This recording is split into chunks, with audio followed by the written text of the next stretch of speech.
అదరగొట్టే కారం రంగు రుచి ఆచి కారం పొడి. కొందరు ప్రభుత్వం పోలీసులపై కామెంట్స్ చేస్తున్నారని, రాష్ట్రంలో ఎమర్జెన్సీ తరహా పరిస్థితులుంటే అందరూ ఇంత స్వేచ్ఛగా ఉండేవారా అని కామెంట్ చేశారు హైదరాబాద్ సిపి సజ్జనార్. అయితే వ్యాఖ్యలకి కౌంటర్ ఇచ్చారు మాజీ మంత్రి కేటీఆర్.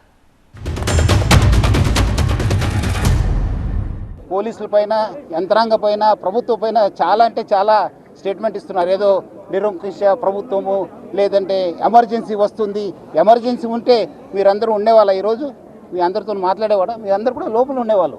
సో అది అర్థం చేసుకోవాలి. చట్టం తను పని చేస్తుంది. ఇప్పుడు ఎవరెవరైతే రేవంత్ రెడ్డి గారు ఆడిచ్చినట్టు ఆడుతుండ్రో, అక్రమమని తెలిసి కేసులు పెడుతుండ్రో, అక్రమమని తెలిసి అడ్డదారులు దొక్కుతున్నారో, ఇంకెక్కువ మాట్లాడుతున్నారు కొంతమంది. అయితే ఎమర్జెన్సీ అయితే మీరు బయట ఉండురా, లోపల ఉందరు. ఎవరు ఎక్కడుండాలో కాలం నిర్ణయిస్తుంది, ప్రజలు నిర్ణయిస్తారు. ఒళ్ళు దగ్గర పెట్టుకుని ఉంటే మంచిది. ఈ టైప్లో ఆయన ఆడిచ్చినట్టు ఆడితే మాత్రం మీకు కూడా తప్పకుండా భవిష్యత్తులో మరి చట్టపరంగా, న్యాయపరంగా మీకు కూడా ఇబ్బందులు ఉంటాయి.